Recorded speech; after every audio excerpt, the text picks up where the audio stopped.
টুকরা মাংস দিয়ে 7 জন মেহমানদের জন্য বুদ্ধি খাটিয়ে সকালের রুটি, পরোটা, লুচির সাথে খাওয়ার জন্য পারফেক্ট একটা মজাদার রেসিপি আপনাদের সাথে শেয়ার করব।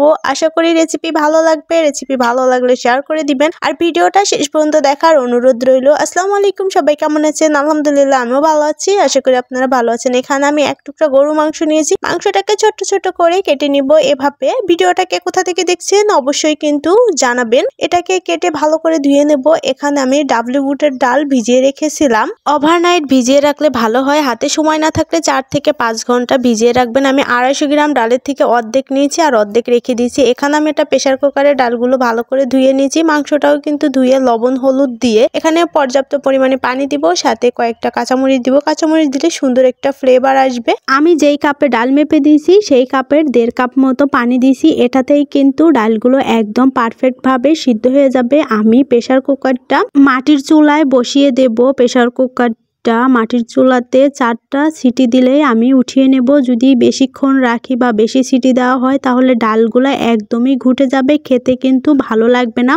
দেখুন ডালগুলা কিন্তু একদম পারফেক্টভাবে সিদ্ধ হয়ে গেছে, সাথে মাংসটাও কিন্তু সিদ্ধ হয়ে গেছে। এই ডালটা আমি 7 জনের জন্য রান্না করছিলাম। এটাকে ঘুগনি হিসেবেও কিন্তু খাওয়া যায়। বাটিতে নিয়ে সারা বাড়ি হাঁটবেন আর এটা খাবেন, খেতে কিন্তু দারুণ ছিল। আপনারা কিন্তু রেসিপিটা অবশ্যই ফলো করতে পারেন। এখানে আমি সরিষার তেল দিয়েছি। সরিষার তেলে হালকা একটু চিনি দিয়েছি। সরিষার তেলে হালকা একটু চিনি দিলে হয় কি, সরিষার তেলে একটা ঝাঁজ আসে, সেই ঝাঁজটা আর থাকে না। এখানে পেঁয়াজ রসুনটা একদমই লাল লাল করে ভেজে নিতে হবে। এই রান্নাটা আমি যতবার করি বাসার সবাই খুব পছন্দ করে। বিশেষ করে এটা যে এত প্রশংসা পাওয়া যায় আপনারা রান্না করলেও কিন্তু পাবেন। এখানে আমি আদা রসুন বাটা, জিরা মশলা বাটা, লাল মরিচ বাটা, আমি যেদিন মশলা বাটবো মশলাটা ঠিক এরকম খিচুড়ি হয়ে যাবে। আমি বাটলে তো এরকমই হয়। আমি এখানে অল্প একটু পানি দিয়ে ভালো করে মশলাটাকে কষিয়ে নেব। আর এখানে আমি একটা ছোট আলু ছোট ছোট করে কেটে নিয়েছি। আলু দিলে খেতে কিন্তু আরও বেশি ভালো লাগে। আরও একটু লবণ দিয়ে আমি আলুটাকে একদম ভালোভাবে সিদ্ধ করে নিয়ে এখানে একটা টমেটো কুচি দিয়ে নিলাম। টমেটো কুচি দিলে কিন্তু আরও বেশি ভালো লাগে খেতে। বললামই তো যে আপনারা হঠাৎ যদি কোনো মেহমান চলে আসে এভাবে কিন্তু এটা রান্না করতে পারেন। এবার সিদ্ধ করা ডালগুলো আমি দিয়ে নিব। আপনি আত্মীয় বসিয়ে রেখে মাত্র 20 মিনিটে এই রান্নাটা করে ফেলতে পারেন। 20 মিনিট রান্না করতে সময় লাগলো, এটা খেতে কিন্তু মাত্র কয়েক সেকেন্ড লাগবে। এখানে আমি ধনিয়া পাতা কুচি দিয়ে নিলাম, সুন্দর একটা ফ্লেভার আসবে।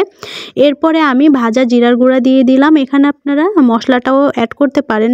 ভাজা মশলার গুঁড়াটা অ্যাড করলে আর একটু সুন্দর লাগবে। তো আমার হাতের কাছে ছিল না, শুধু ভাজা জিরার গুঁড়া ছিল, আমি ওটাই দিয়ে নিলাম। সুন্দর একটা স্মেল আসবে আর খেতেও কিন্তু দারুণ লাগবে। হঠাৎ প্রশংসা পেতে হলে কারো ঝটপট বুদ্ধি খাটিয়ে এই রান্নাটা করে দিতে পারেন।